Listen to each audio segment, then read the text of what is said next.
What do you love about speaking, about getting the could you take me a little bit back about I mean, you discovered early, whether you had a name for it or not, that you were a heartaholic.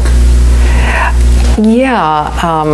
But I tell just me started, a little about evolution and what that. It didn't really come to me until it was really clear. I was in the shower one time. Mm-hmm. This is in 1989, mm-hmm. and I had this problem, and I couldn't seem to make sense of it.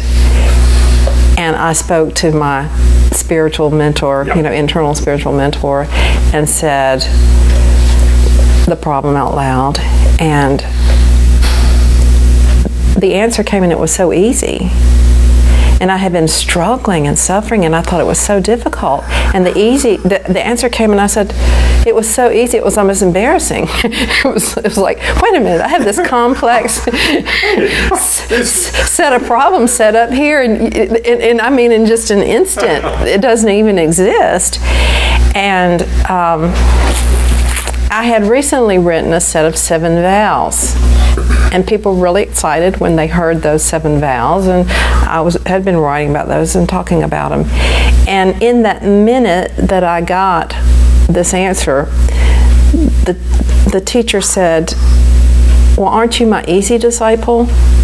That's what you've been teaching, being an easy disciple. And that's how it came to me.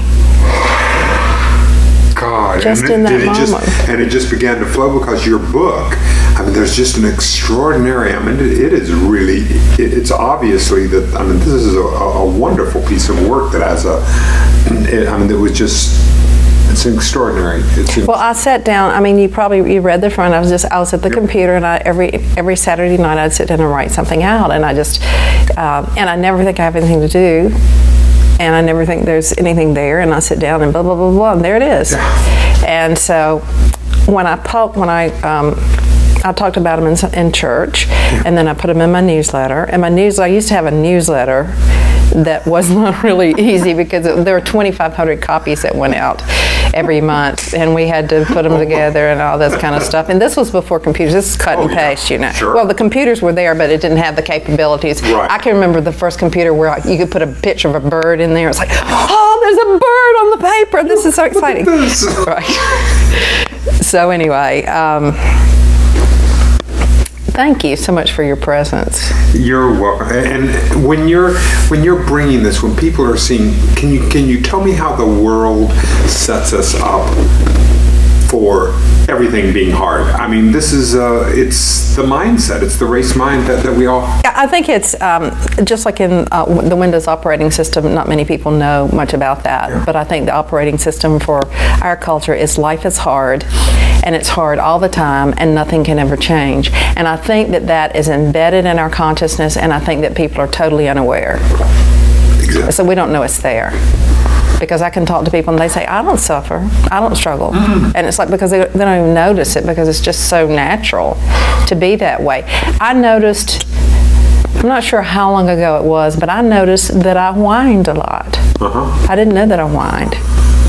I didn't get it, and I started getting more and more conscious about how I was. And when I talked to people, I whined. Yeah. And it's just this, it's suffering that sounds even worse than most of the time. It's just, well, everything is so bad, and I kind of talked in this voice like this, and I catch, and not only did I whine externally, I think what really was a surprise was the internal whine. It was this suffering that I had that went on constantly all the time. And it doesn't mean that I don't have that going on now. I think my awareness, the first stages I see of awareness are having the self-esteem to see how bad we really make it, how hard we make it. It takes a tremendous amount of self-love to be able to see how flawed we really are. And that first step of awareness is, I was thinking about this singer that I heard when I was in my 20s, and the singer said, sometimes I wish my eyes had never been opened, because the first opening we can see our crassness and our pettiness and our struggle and our difficulties, and it's so hard to see because we've spent so many years just pushing that down. And then it's like, oh my gosh, I felt a lot better about myself before I knew. And now I feel terrible about myself, but really just saying, it's really okay. Yeah, I can be pretty petty. and I can struggle a lot, and I can be unkind and compassionate, and that's the way it is. Maybe I will change, but until then, you know, love has just got to be there regardless of the way I'm acting. I'm so screwed up. Sure. Now this can be very applicable in business, can't it, Ann? I mean, in our business lives, we make our lives, our relationships, our communications, the things that we're doing, hard. Absolutely. Now that's one of, I do have a workshop that's called Taking Control of Your Work Day, and it is about taking the struggle out of your business day. And of course, the first thing that you have to understand is that you make it hard, and make a decision to be vigilant for that and see how we work through that. As I begin the experience of integrating ease, now I've been working on this for years, just years, and there are like layers of struggle that come off for me. And recently I've noticed myself doing things that were so easy, that were business like oriented. And most of what I find for business for me, even though I'm a speaker, most of business seems to be paperwork, emails, maintenance work. And 5% of it is standing in front of the stage and talking, sitting in front of an audience and talking to them, but everything else is this maintenance. And so I find myself suffering about the maintenance. And as I become an easy disciple, an EZosophyist, what I begin to do is take off those layers of struggle, and I think, oh, you know, this is so much easier.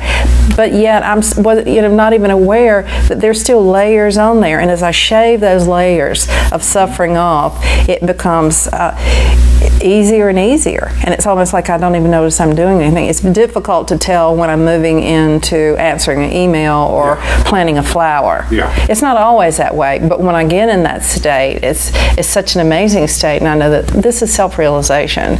This is nothing less than that.